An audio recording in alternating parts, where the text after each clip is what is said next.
नमस्कार दोस्तों, स्वागत है आपका एग्ज़ाम वॉरियर के ऑनलाइन स्टडी प्लेटफॉर्म पर।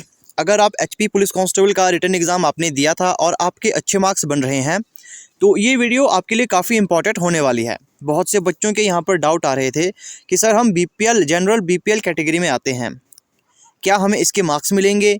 हमारे पास एनएसएस का सर्टिफिकेट है, क्या इसके भी हमें मार्क्स मिलेंगे? क्या बीपीएल वाले ईडब्ल्यूएस सर्टिफिकेट बना सकते हैं? क्या हमें ये बनाना ज़रूरी है? इन सब बातों का मैं आपको आज जवाब देने वाला हूं। तो वीडियो को आपने शुरू से अंत तक ज़रूर देखना है और चैनल को आपने ज़रूर सब्सक्राइब करना है, नोटिफिकेशन बेल को ऑन कर लेना है, क्योंकि जब भी कोई अपडेट आता है सबसे पहले आपको बता दिया जाएगा। अब सबसे पहले बात करते हैं एचपी पुलिस कांस्टेबल में बीपीएल या आईआरडीपी वालों को क्या मार्क्स लगते हैं या नहीं। देखिए, अगर आप बीपीएल कैटेगरी से हो, जनरल से हो और आपकी सब कैटेगरी अगर बीपीएल या आईआरडीपी है तो आपको यहाँ पर इसके मार्क्स नहीं मिलेंगे। मार्क्स इसमें नहीं मिलते। इसमें कुछ सीट्स आती है ना, आपके लिए अलग से सीटें आती है, लेकिन वो अब ईडब्ल्यूएस में मर्ज हो जाती है, तो इसके आपको मार्क्स नहीं मिलेंगे। जिन बच्चों को ये डाउट था कि ईडब्ल्यूएस और या फिर माफ़ कीजिएगा बीपीएल या आईआरडीपी के हमें मार्क्स मिलेंगे या नहीं, तो आपको मार्क्स इसके नहीं मिलते। लेकिन आपने एक चीज़ ध्यान देना है, जिस दिन आपकी डॉक्यूमेंटेशन होगी आपने बीपीएल सर्टिफिकेट या जो भी सर्टिफिकेट आपका, जैसे यहाँ पर आईआरडीपी या बीपीएल में जो भी आपके पास है, आपने उसे लेकर जाना है। और जैसे आप जानते हो बीपीएल जो सर्टिफिकेट होता है इसकी वैलिडेशन होती है 6 मंथ की।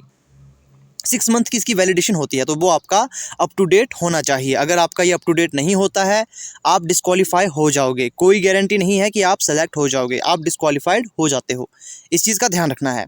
अब बात करते हैं दूसरी चीज़ की। बहुत से बच्चों के पास जैसे जब स्कूल में होते हैं तो उन्होंने एनएसएस रखी होगी और वो पूछ रहे हैं क्या सर हमें एनएसएस के मार्क्स मिलेंगे।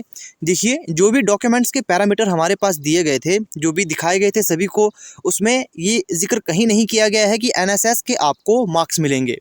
मे भी कोई अपडेट आए, उसमें हो सकता है कि आपको एनएसएस के 1 या 2 नंबर मिले, लेकिन अभी ऐसा कोई भी यहाँ पर इंफॉर्मेशन नहीं है।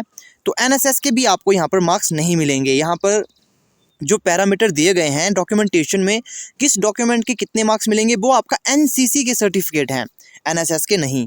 तो जैसे ही कोई अपडेट आएगा इसके रिगार्डिंग भी तो आपको नोटिफिकेशन दे दी जाएगी, क्योंकि एनएसएस के भी किसी किसी एग्ज़ाम में मार्क्स मिलते हैं। बात की जाए अगर हमीरपुर बोर्ड की, वहाँ पर एनएसएस का 1 मार्क्स मिलता है।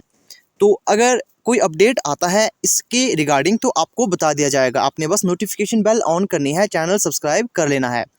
अब सबसे ज़रूरी बात, जहाँ पर बहुत से बच्चे कंफ्यूज हो रहे हैं, कंफ्यूजन ये है कि क्या बीपीएल वालों को ईडब्ल्यूएस सर्टिफिकेट बनाना होगा, क्या वो इसे बना सकते हैं, क्या बनाना ज़रूरी है। बहुत से बच्चों की ये डाउट आ रहे थे, पर्सनल मैसेज कर रहे थे। देखिए, आप सभी के कमेंट मैं रीड करता हूँ, आप सबके कमेंट मैं रीड करता हूँ, लेकिन रिप्लाई मैं सिर्फ किसी किसी के ही दे पाता हूँ जिस पर मैं वीडियो नहीं बनाऊँगा। जिस चीज़ पर मैं वीडियो बनाने वाला हूँ उसके मैं रिप्लाई नहीं देता हूँ, क्योंकि उसमें बहुत से बच्चे होते हैं। हर किसी को मैं रिप्लाई देने लगूंगा तो इसमें काफ़ी टाइम लग जाता है। तो ये बात आप समझते होंगे, आई होप। तो बीपीएल वालों को ईडब्ल्यूएस सर्टिफिकेट बनाना होगा, है ना। आप बना सकते हो, इसमें कोई आपको रुकावट नहीं आएगी। मतलब आप बना सकते हो, बीपीएल के अगर आप हो तो आप ईडब्ल्यूएस बना सकते हो, लेकिन ये ज़रूरी नहीं है। लेकिन किसी किसी एग्ज़ाम में, जैसे अगर आप यहाँ एग्जाम्पल की बात की जाए, जैसे हमीरपुर बोर्ड में अगर आप बीपीएल कैटेगरी से हो, आपको ईडब्ल्यूएस बनाना ज़रूरी होता है, क्योंकि जो बीपीएल की या आईआरडीपी की जो सीट्स होती है वो अब ईडब्ल्यूएस में मर्ज होती है। तो इस वजह से आपको बीपीएल में होते हुए भी ईडब्ल्यूएस सर्टिफिकेट बनाना होता है। लेकिन अगर ऑफिसर की बात की जाए, क्योंकि मैंने पर्सनली ये किसी से पूछा था, तो उन्होंने कहा था कि अगर आप बीपीएल कैटेगरी से हो तो आपको कोई ज़रूरत नहीं होती ईडब्ल्यूएस सर्टिफिकेट बनाने की, क्योंकि ये एक ही है ना। बीपीएल का मतलब भी बिलो पॉवर्टी लाइन होता है, इकोनॉमिकली वीक सेक्शन, ये इसका मतलब होता है ईडब्ल्यूएस का, है ना। तो मैंने ऑफिसर को पूछा था, क्लास 2 के शायद वो ऑफिसर से थे, उन्होंने कहा था कि इसकी ज़रूरत नहीं है, लेकिन फिर भी आप अपने लिए ये बना सकते हो, क्योंकि ये आपके लिए ही बेहतर रहेगा। क्यों, आपको कोई यहाँ पर अड़चने नहीं आएगी, कोई दिक्कत नहीं आएगी, क्योंकि ऐसी कहीं भी रोक नहीं है कि बीपीएल वाले ईडब्ल्यूएस का सर्टिफिकेट नहीं बना सकते। आप बना सकते हो, लेकिन ज़रूरी नहीं होता, है ना, ज़रूरी नहीं होता। लेकिन फिर भी आप अपने अच्छे के लिए, ऐसा ना हो अगर आपको इस वजह से भी निकाल दिया जाए, है ना, ऐसे तो नहीं निकाला जाएगा, लेकिन फिर भी आपने अपने लिए ईडब्ल्यूएस सर्टिफिकेट बना लेना है। लेकिन बीपीएल का आपका अप टू डेट होना चाहिए, है ना, सबसे ज़रूरी बात मैंने वही आपको जो ऊपर कही थी।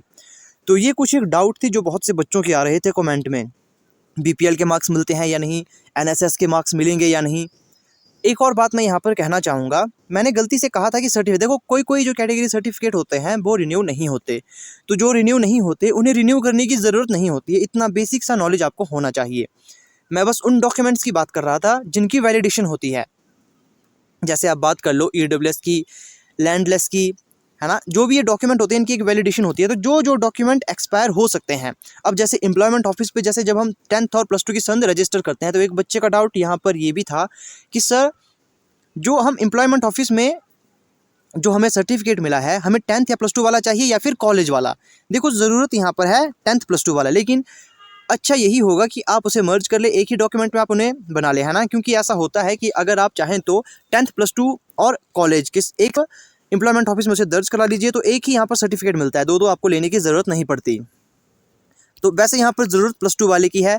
अगर आप चाहो तो ग्रेजुएशन वाले को भी वहाँ पर लगा सकते हो, वो आपको आगे फ़ायदा आएगा जब आपकी प्रमोशन होगी, या फिर जब आप कांस्टेबल के पद पर रहते हुए एसआई की तैयारी करते हो या किसी भी पोस्ट की ऊंचे पद की तैयारी करते हो, तो वहाँ पर आपको ग्रेजुएशन के डॉक्यूमेंट्स भी काम आएंगे।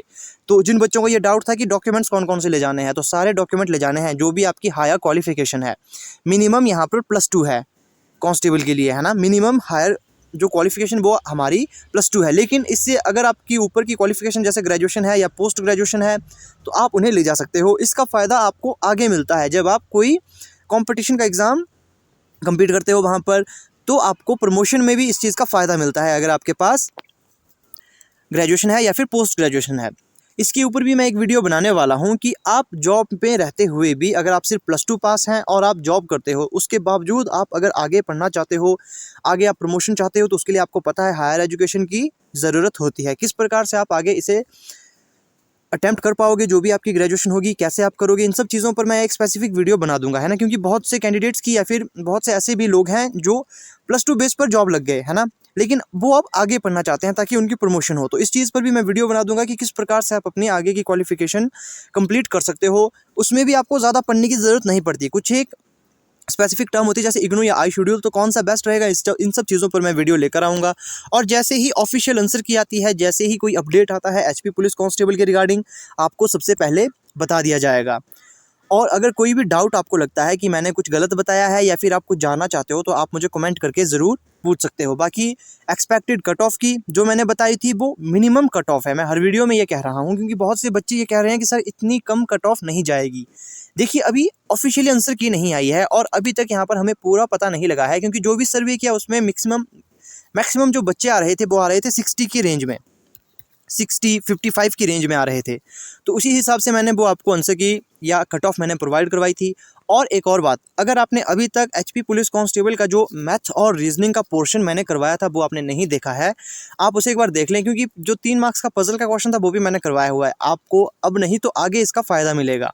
बाकी एक और बात मैं आपसे कहना चाहूँगा कि जो एचपी पुलिस कांस्टेबल में कम मार्क्स जिनके हैं, जो अच्छे मार्क्स नहीं ले आए, उनके लिए अभी भी एक मौका है एचपी होमगार्ड का। जैसे ही कोई नोटिफिकेशन इसकी आती है आप उसके लिए अप्लाई कर सकते हो, लेकिन मेहनत आपको पहले से करनी होती है। आजकल ज़्यादातर बच्चों की यही सोच होती है जब एग्ज़ाम आएगा हम तब प्रिपरेशन कर लेंगे, तब प्रिपरेशन नहीं हो पाती। इस चीज़ का आपने ध्यान रखना है। जिस लेवल पर आप आज हो उसके लिए आपको काफ़ी समय लगा है, आपने काफ़ी मेहनत की है, लेकिन अगर आज आप पढ़ाई छोड़ देते हो, फिर से जब कोई कंपटीशन का एग्ज़ाम आएगा फिर से आप तैयारी करोगे, तो जिस लेवल में आज आप हो उसी लेवल में आप उस समय भी होंगे और उस समय भी आपका एग्ज़ाम क्रैक नहीं होगा। बेहतर यही होगा आज जिस लेवल पर हो उससे ऊपर लेवल पर आप चले जाओ, है ना।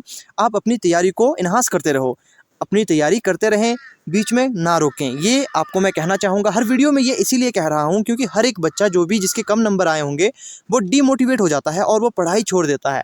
सक्सेस इतनी जल्दी नहीं मिलती, उसके लिए काफ़ी मेहनत करनी पड़ती है। अब बहुत से बच्चों ने बहुत मेहनत की भी थी, लेकिन कई बार सक्सेस थोड़ी लेट भी मिलती है ना। तो इस चीज़ का आपने ख्याल रखना है, पढ़ाई अपनी नहीं छोड़नी है। तो ये थी आज की वीडियो, कुछ एक इन्फॉर्मेशन। आई होप वीडियो अच्छी लगी होगी। तो मिलते हैं आपसे नेक्स्ट वीडियो में।